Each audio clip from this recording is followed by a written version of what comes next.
ప్రస్తుత సింగపూర్ పర్యటనలో ఉన్నటువంటి చంద్రబాబు గారు అక్కడ కూడా పెట్టుబడుల వేట కొనసాగిస్తూనే ఉన్నారు. నిన్న సింగపూర్ పారిశ్రామికవేత్తలతో సమావేశం నిర్వహించినటువంటి చంద్రబాబు గారు వారందరికీ కూడా ఒక పిలుపునిచ్చారు. ప్రతి పారిశ్రామికవేత్త ఒక ప్రాజెక్టు లక్ష్యంతో త్వరలో ఏపీలో జరగబోయే సిఐఐ సదస్సుకి రావాలని, అవసరమైతే ఒక నెల రోజులు ఆంధ్రప్రదేశ్లో ఉండి ఇక్కడ స్పీడ్ ఆఫ్ డూయింగ్ బిజినెస్ని మీ కళ్ళారా చూసి పరిశ్రమల వేగం మీరు చూసిన తర్వాతే మీరు పెట్టుబడి పెట్టండి అని చెప్పి అక్కడ పారిశ్రామికవేత్తలకు పిలుపునివ్వడంతో పాటు మీ మొదటి గమ్యస్థానం సింగపూర్ అయితే పెట్టుబడులకు, రెండవ గమ్యస్థానాన్ని భారతదేశంలో ఉన్నటువంటి ఆంధ్రప్రదేశ్ రాజధాని అమరావతిని ఎంచుకోండి. మీరు పెట్టే ప్రతి రూపాయికి సురక్షితంగా ఉంటుంది. దానికి నాది హామీ. మీ వ్యాపారానికి కావలసిన అనువైన పరిస్థితులు, దీర్ఘమైనటువంటి సముద్ర తీరం ఉన్నటువంటి రాష్ట్రం, ప్రకృతి వనరులు ఉన్నటువంటి రాష్ట్రం, పుష్కలంగా మానవ వనరులు ఉన్నటువంటి రాష్ట్రం, విద్యుత్తు వాటర్ లాంటి ఫెసిలిటీస్కు ఎటువంటి ఇబ్బంది లేని రాష్ట్రం, అన్నిటికీ మించి అంటే రోజుల వ్యవధిలోనే అనుమతులు మంజూరు చేసే రాష్ట్రం. ఇంకా అవసరమైతే ప్రత్యేక ప్రోత్సాహకాలు పెట్టే కంపెనీని బట్టి ప్రత్యేక ప్రోత్సాహకాలు కూడా ఇస్తామని చెప్పి, అలాగే క్లీన్ అండ్ గ్రీన్కి కూడా ప్రాముఖ్యత ఇస్తున్నటువంటి రాష్ట్రం అని చెప్పి నిన్న చంద్రబాబు గారు ఆంధ్రప్రదేశ్ ప్రత్యేకతలన్నింటినీ కూడా వారికి వివరించడం జరిగింది. దానికి కొన్ని ఉదాహరణలు కూడా చెప్పారు. అరిసెలాల్ మిట్టర్ 1,00,000 కోట్లతో పెట్టుబడి పెట్టే అరిసెలాల్ మిట్టర్కు కేవలం 15 నెలల వ్యవధిలోనే మేము అనుమతులు మంజూరు చేశాం. అది ఆల్రెడీ 2028 నాటికి ఉత్పత్తిని కూడా ప్రారంభించబోతుంది. శంకుస్థాపన కార్యక్రమాలు కూడా జరిగాయని చెప్పారు. అలాగే ప్రపంచంలోని అతిపెద్ద డేటా సెంటర్లో ఒకటైనటువంటి గూగుల్ ఏఐ డేటా సెంటర్ ఆంధ్రప్రదేశ్లో ఇప్పటికే పురుడు పోసుకుంది. అది 2-3 ఏళ్లలో దాని పని కూడా ప్రారంభించబోతుందని చంద్రబాబు గారు అయితే చెప్పడం జరిగింది. ఇక క్వాంటమ్ వ్యాలీ ఆల్రెడీ ఇప్పటికే IBM కావచ్చు, L&T కావచ్చు, TCS లాంటి ప్రముఖ సంస్థల ఆధ్వర్యంలో ఆంధ్రప్రదేశ్లో క్వాంటాన్ని ఏర్పాటు చేశారు. సో అది ఈ ఏడాది చివరి నాటికే తన పని కూడా ప్రారంభించబోతుంది. సో ఆంధ్రప్రదేశ్లో ఏ వేగంతో పనులు జరుగుతున్నాయో చెప్పడానికి ఈ ప్రాజెక్టులే ఒక ఉదాహరణ. భారతదేశానికి వచ్చినటువంటి మొత్తం పెట్టుబడుల్లో 25% పైగా పెట్టుబడులు ఆంధ్రప్రదేశ్ సొంతం చేసుకుంది అంటే అది ఆంధ్రప్రదేశ్ గొప్పతనం. కాబట్టి సింగపూర్ అంటే డెవలప్ చెందిన దేశాలతో మనం సింగపూర్ని ప్రధానంగా ప్రస్తావిస్తాం. సాధారణంగా ఎప్పుడు మాట్లాడాల్సి వచ్చినా మనం అనేక సందర్భాల్లో సింగపూర్తో పోలుస్తూ మాట్లాడతాం. అలాంటి సింగపూర్నే ఈరోజు ఆంధ్రప్రదేశ్ అభివృద్ధిలో భాగస్వామ్యం చేయాలని చెప్పి చంద్రబాబు గారు ప్రయత్నం చేస్తున్నారు. ఇప్పటికే అమరావతి నిర్మాణానికి సింగపూర్ చాలా సహాయ సహకారాలు అందించింది. సో అండర్ గ్రౌండ్ డ్రైనేజీ కావచ్చు, వాటర్ సిస్టమ్ కావచ్చు, విద్యుత్ కావచ్చు, ఆ భవన నిర్మాణ ఆకృతుల విషయంలో కావచ్చు, వీటన్నిటిలో కూడా సింగపూర్ టెక్నాలజీ ఉపయోగిస్తూ సింగపూర్లో ఎటువంటి డెవలప్మెంట్ అయితే జరిగిందో అటువంటి డెవలప్మెంటే అమరావతిలో కూడా వచ్చే విధంగా ఆ రోజు వాళ్ళు ప్లాన్స్ కూడా ఇవ్వడం జరిగింది.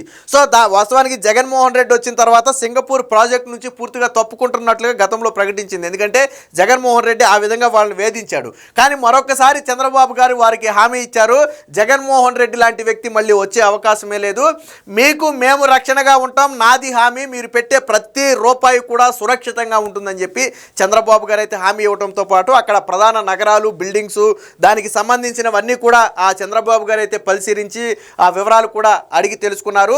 సో ముఖ్యంగా వ్యవసాయ రంగంలో కావచ్చు, ఫుడ్ ప్రాసెసింగ్ రంగంలో కావచ్చు ఆంధ్రప్రదేశ్లో ప్రస్తుతం విస్తృత అవకాశాలు ఉన్నాయి. సో ఆ రంగంలో కూడా పెట్టుబడి పెట్టే విధంగా ముందుకు రావాలని చెప్పి చంద్రబాబు గారు అయితే పిలుపునివ్వడం జరిగింది. దీనికి సంబంధించినటువంటి ఒక వార్త వచ్చింది, ఒకసారి చూద్దాం. గమ్యస్థానంగా ఏపీని ఎంచుకోండి, ఒక పారిశ్రామికవేత్త ఒక ప్రాజెక్టు ప్రతిపాదనతో రండి. నవంబర్ 12, 13 తేదీల్లో విశాఖలో భాగస్వామ్య సదస్సు. సో రాష్ట్రంలో మీ పెట్టుబడులన్నీ కూడా సురక్షితం, స్పీడ్ ఆఫ్ డూయింగ్ బిజినెస్ విధానంలో మీకు అనుమతులు మంజూరు.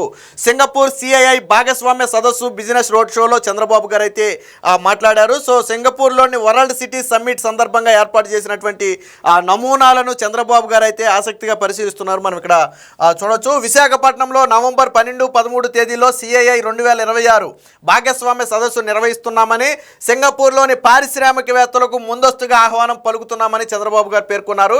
సదస్సుకు ఒక పారిశ్రామికవేత్త కనీసం ఒక ప్రాజెక్టు ప్రతిపాదనతో రావాలని కోరారు. తమ వేగం, నిబద్ధత, విశ్వసనీయత గురించి స్వయంగా పరిశీలించాలని సూచించారు.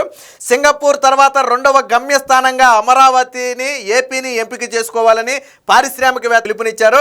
సింగపూర్లో మంగళవారం నిర్వహించినటువంటి ఈ సమ్మిట్లో పాల్గొన్నటువంటి చంద్రబాబు గారు భూమి, నీరు, మౌలిక వసతులు, అత్యుత్తమ పాలసీలతో పెట్టుబడులకు ఏపీ అనుకూలం.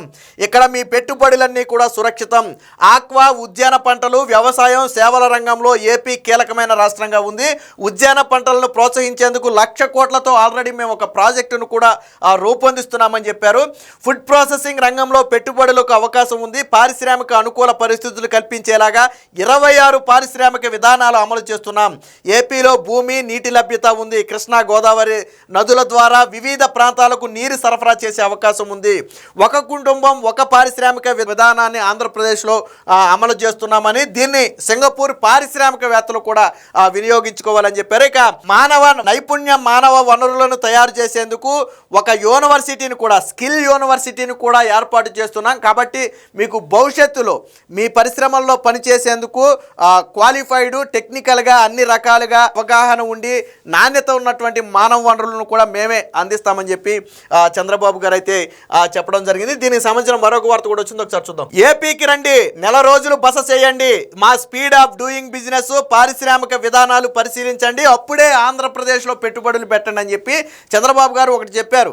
నేను మాటలు చెప్పడం కాదు, మీరు రండి, మీకు ఆతిథ్యం మేము ఇస్తాం, నెల రోజులు మా రాష్ట్రంలో ఉండండి, పరిస్థితులు పరిశీలించండి, ఇతర కంపెనీల ఏర్పాటు విధానం గురించి మీరు అడిగి తెలుసుకోండి, ఎంత స్పీడ్గా వారికి అనుమతులు ఇచ్చాము, అలాగే రాష్ట్రంలో ఉన్నటువంటి వనరులను మీ కళ్ళారా చూడండి, ఆ తర్వాతే మీరు రాష్ట్రంలో పెట్టుబడులు పెట్టండి, నమ్మకం కలిగిన తర్వాతే పెట్టుబడులు పెట్టండి అని చెప్పి సింగపూర్ ప్రతినిధులకైతే చంద్రబాబు గారు అయితే పిలుపునిచ్చారు.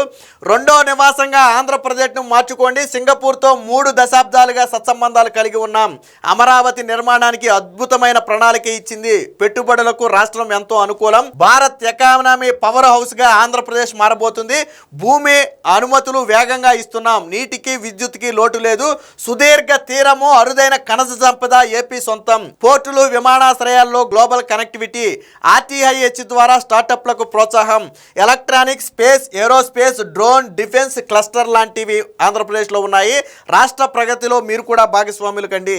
సింగపూర్లో పారిశ్రామికవేత్తలకు బాబు పిలుపు, సిఐఐ పార్ట్నర్షిప్ సమ్మిట్లో రోడ్ షోలో ప్రసంగం, సెమికాన్ ఎకోసిస్టమ్ సదస్సు, లీడర్షిప్ ప్లేనరీ 2లో కూడా చంద్రబాబు గారు అయితే పాల్గొన్నారు. ఇక్కడ చూడొచ్చు, ప్రధాని నరేంద్ర మోదీ సమర్థ నాయకత్వంలో ప్రపంచ ఆర్థిక శక్తిగా భారత్ వేగంగా ఎదుగుతుంది, త్వరలో భారత ఎకనామిక్ పవర్ హౌస్గా ఆంధ్రప్రదేశ్ మారబోతుంది, వికసిత భారత్ 2047 విజన్ లాగే స్వర్ణాంధ్రప్రదేశ్ 2047 విజన్కు రూపకల్పన చేశాం, సుదీర్ఘమైన తీర ప్రాంతం, అరుదైన ఖనిజాలు, పర్యాటక ప్రాంతాలు ఏపీ సొంతం, ఆక్వా, హార్టికల్చర్, వ్యవసాయం, సేవల రంగంలో ఏపీ కీలక రాష్ట్రం, దేశంలోనూ రాష్ట్రంలోనూ సుస్థిరమైన ప్రభుత్వాలు ఉన్నాయి, సో భవిష్యత్తులో మీకు ప్రభుత్వాలు మారతాయి, ఇబ్బంది అవుద్దనే ఉద్దేశమే వద్దు, రాబోయే 10-15 ఏళ్ల పాటు మీకు ఎటువంటి ఇబ్బందులు లేకుండా మీ పెట్టుబడులకు పూర్తి రక్షణ కల్పించే బాధ్యత మాది, ప్రభుత్వాలు సుస్థిరంగా ఉంటాయని చెప్పి జగన్ లాంటి వ్యక్తి మళ్ళీ రాడు అని కూడా అక్కడ చెప్పాల్సిన పరిస్థితి అయితే రావడం జరిగింది. మొత్తంగా సింగపూర్ ప్రతినిధులను చంద్రబాబు గారు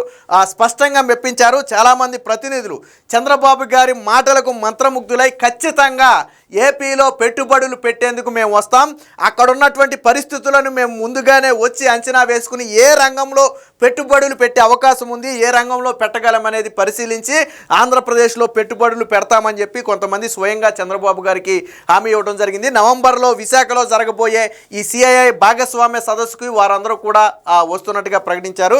అంటే చంద్రబాబు గారు దేశంలోనే కాదు ఇతర దేశాల పెట్టుబడులను కూడా చాలా బలంగా ఆకర్షిస్తున్నారు. దానికి అనేక కారణాలు ఉన్నాయి. ఏఐ కావచ్చు, ఆర్సిలర్ మెటల్ కావచ్చు, క్వాంటమ్ కావచ్చు, ఇలాంటి ప్రపంచ స్థాయి ప్రాజెక్టులన్నీ ఈరోజు ఆంధ్రప్రదేశ్ రావడంతో ప్రపంచ దేశాలు కూడా ఈరోజు ఆంధ్రప్రదేశ్ వైపు చూస్తున్నాయి. భారతదేశంలో ఆంధ్రప్రదేశ్కు ప్రత్యేక గుర్తింపు రాబోతుంది. మొత్తంగా చంద్రబాబు గారు అంటే రాష్ట్రానికి ఏదో ఇప్పటి వరకు చాలా పెట్టుబడులు తెచ్చాం, ఇక విశ్రాంతి తీసుకుందామని కాకుండా ప్రపంచంలోనే డెవలప్డ్ కంట్రీగా పేరొందినటువంటి సింగపూర్ లాంటి కంట్రీని కూడా ఈరోజు ఆంధ్రప్రదేశ్లో పెట్టుబడుల్లో భాగస్వామి చేసే విధంగా చంద్రబాబు గారు అయితే ప్రణాళికలు రచిస్తున్నారు. మొత్తంగా చంద్రబాబు గారితో పాటు మంత్రి నారాయణతో పాటు కొంతమంది అధికారులు కూడా వెళ్ళడం జరిగింది. సో వారందరూ కూడా ఆంధ్రప్రదేశ్లో ఉన్నటువంటి పరిస్థితులు ఏంటి, ఏ ఏ రంగాల్లో విస్తృత అవకాశాలు ఉన్నాయి, ఎంత సుదీర్ఘ తీర ప్రాంతం ఉంది, వాటరు, విద్యుత్ ఫెసిలిటీస్ ఎలా ఉన్నాయి, అనుమతులు ఎన్ని రోజుల్లో ఇస్తున్నారు, ఏ ఏ కంపెనీలు ఎన్ని రోజుల్లో తమ పనులు ప్రారంభించాయి, ఎప్పటికి ఉత్పత్తి స్టార్ట్ చేయబోతున్నాయి, ఇలాంటి వివరాలన్నీ కూడా వారికి వివరించి ఆంధ్రప్రదేశ్ వచ్చే విధంగా వారందరినీ కూడా మెప్పించే ప్రయత్నం చేస్తున్నారు. మొత్తంగా చంద్రబాబు గారి ప్రయత్నాలు అయితే ఫలిస్తున్నాయని చెప్పొచ్చు. రాబోయే విశాఖ సిఐఐ సదస్సుకు ఖచ్చితంగా సింగపూర్ నుంచి భారీ ఎత్తున పెట్టుబడులు వస్తాయి అనడంలో ఎటువంటి సందేహం లేదు.